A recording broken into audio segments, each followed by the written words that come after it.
Hello everyone, it's me again, and today has been a lovely day. I've been out in the sunshine having a walk, but now I'm sitting down and I'm going to read you another story.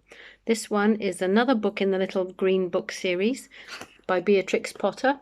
It's The Tale of Peter Rabbit. And you might have seen the movie. I haven't, but I think it's taken from this book. So I'll start reading now. Once upon a time, there were 4 little rabbits, and their names were, do you know their names? Flopsy, Mopsy, Cottontail, and Peter. They lived with their mother in a sandbank underneath the root of a very big fir tree. Here they are. Can you count them? Don't know if you can. Well, hang on. That's not a very good picture. So maybe if I pull it back a bit, there you can see it a bit better. See if you can find 4 little rabbits and a mummy.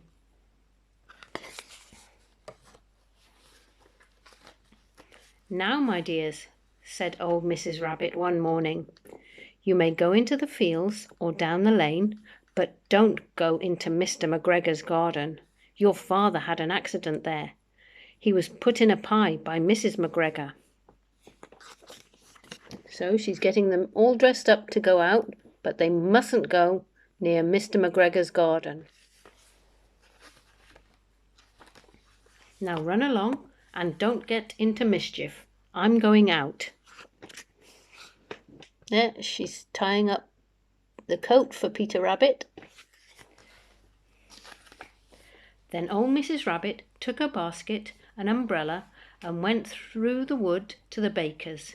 She bought a loaf of brown bread and 5 currant buns. That's her with her basket going through the woods.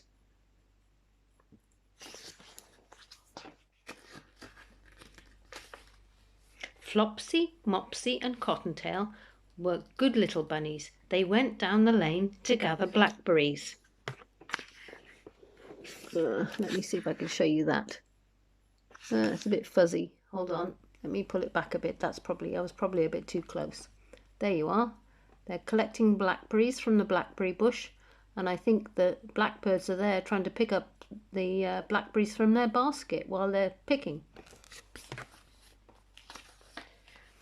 But Peter, who was very naughty, ran straight away into Mr. McGregor's garden, and he squeezed under the gate. Now that was naughty. He's doing exactly what his mum told him not to do. First he ate some lettuces and some French beans, and then he ate some radishes. I don't think his mum or Mr. McGregor would be too pleased. He's joined there by a little robin on the top of this fork. Can you see that there? And then, feeling rather sick, he went to look for some parsley. Parsley must make your tummy feel a bit better if you've eaten too much. Maybe if you're just a rabbit. I don't know if it works on humans as well. But round the end of the cucumber frame, whom should he meet but Mr. McGregor. Let me see if I can get a bit closer with that. Oh, no, that's the best.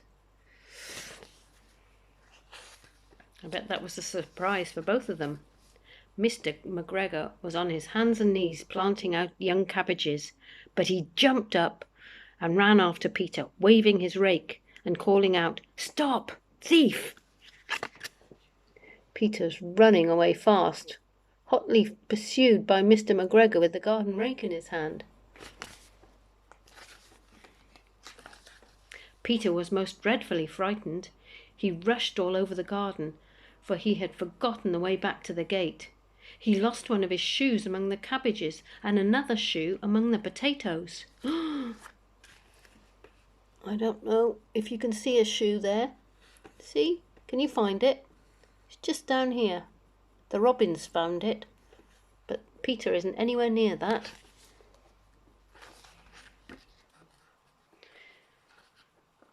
Oops. After losing them, he ran on 4 legs and went faster, so that I think he might have got away altogether if he had not unfortunately run into the gooseberry net, and got caught by the large buttons on his jacket.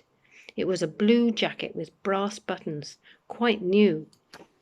Look, he's in a pickle there because he's got himself stuck. He's right upside down because his jacket got stuck in that net. Can you see the net? Peter is stuck.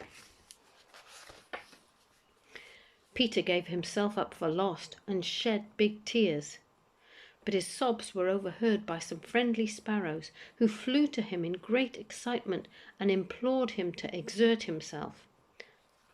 There, can you see the little sparrows all chattering and chittering away to him? Come on, Peter, you can do it, you can do it. Mr. McGregor came up with a sieve which he intended to pop on top of Peter, but Peter wriggled out just in time, leaving his jacket behind him.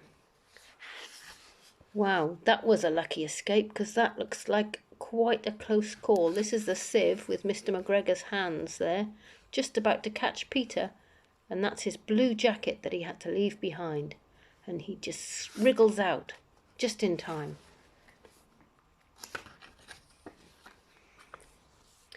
And he rushed into the tool shed and jumped into the can. It would have been a beautiful thing to hide in if it had not had so much water in it. I've got a watering can like this, and I keep water in it too for watering the plants in the garden. But look, Peter's just about to jump in. I think he's going to get a bit wet in there, but at least he might be hidden for a bit. Mr. McGregor was quite sure that Peter was somewhere in the tool shed, perhaps underneath a flower pot. He began to turn them over carefully, looking under each one. Presently, Peter sneezed, "Kitchoo!" and Mr. McGregor was after him in no time. That's the scene where Mr. McGregor is turning up all of the flower pots here, and he can't see Peter. Can you see his ears sticking out of the watering can there?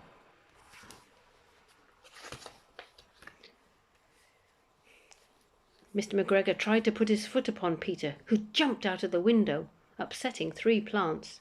The window was too small for Mr. McGregor, and he was tired of running after Peter, so he went back to his work. There's Peter with another escape. Look, he's knocked over the flower pots, and there's Mr. McGregor's big foot trying to come down and catch Peter. Peter sat down to rest. He was out of breath and trembling with fright, and he had not the least idea which way to go. Also, he was very damp from sitting in that can. After a time, he began to wander about, going lippity, lippity, not very fast, and looking all around. I think he's a bit lost.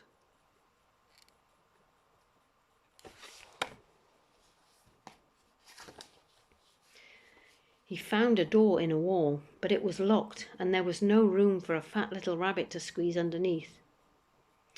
An old mouse was running in and out over the stone doorstep, carrying peas and beans to her family in the wood. Peter asked her the way to the gate, but she had such a large pea in her mouth that she could not answer. She only shook her head at him. Peter began to cry. There he is. Looking a bit sad and forlorn, isn't he? But he did something wrong by running into Mr. McGregor's garden in the first place, didn't he? Because his mum did tell him not to go in there, because she knew what had happened to her, Peter's dad. Well, anyway, then Peter tried to find his way straight across the garden, but he became more and more puzzled. Presently he came to a pond where Mr. McGregor filled his watering cans. A white cat was staring at some goldfish. She sat very, very still, but now and then the tip of her tail twitched, as if it was alive. Peter thought it best to go away without speaking to her. He had heard about cats from his cousin, little Benjamin Bunny.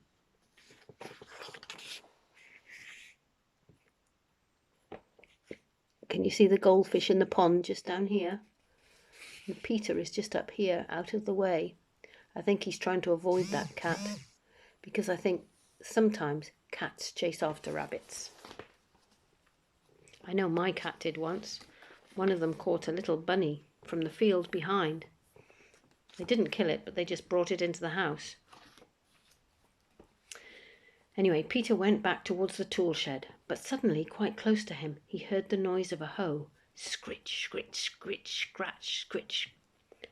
Peter scuttled underneath the bushes. But presently, as nothing happened, he came out and climbed upon the wheelbarrow and peeped over. The first thing he saw was Mr. McGregor hoeing onions.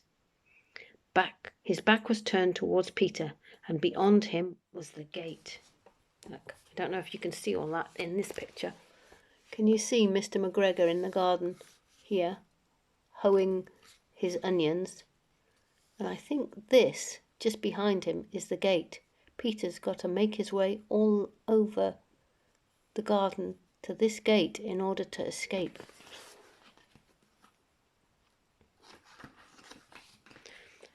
Peter got down very quietly off the wheelbarrow and started running as fast as he could along a straight walk behind some blackcurrant bushes. Mr. McGregor caught sight of him at the corner, but Peter didn't care. He slipped underneath the gate and he was safe at last in the wood outside the garden. Whew. There. See the gate? He's just scurrying under. And just in the distance here is Mr. McGregor running after him again.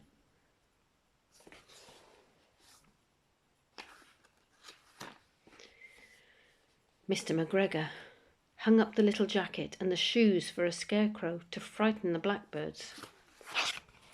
Can you see? Oops. He's made a little scarecrow there on it with some sticks and Peter's jacket up here. And the shoes are just dangling here.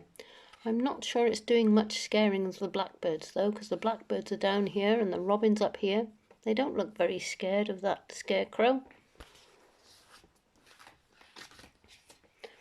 Peter never stopped running or looked behind him until he got home to the big fir tree. He was so tired that he flopped down upon the nice soft sand on the floor of his rabbit hole and shut his eyes. His mother was busy cooking.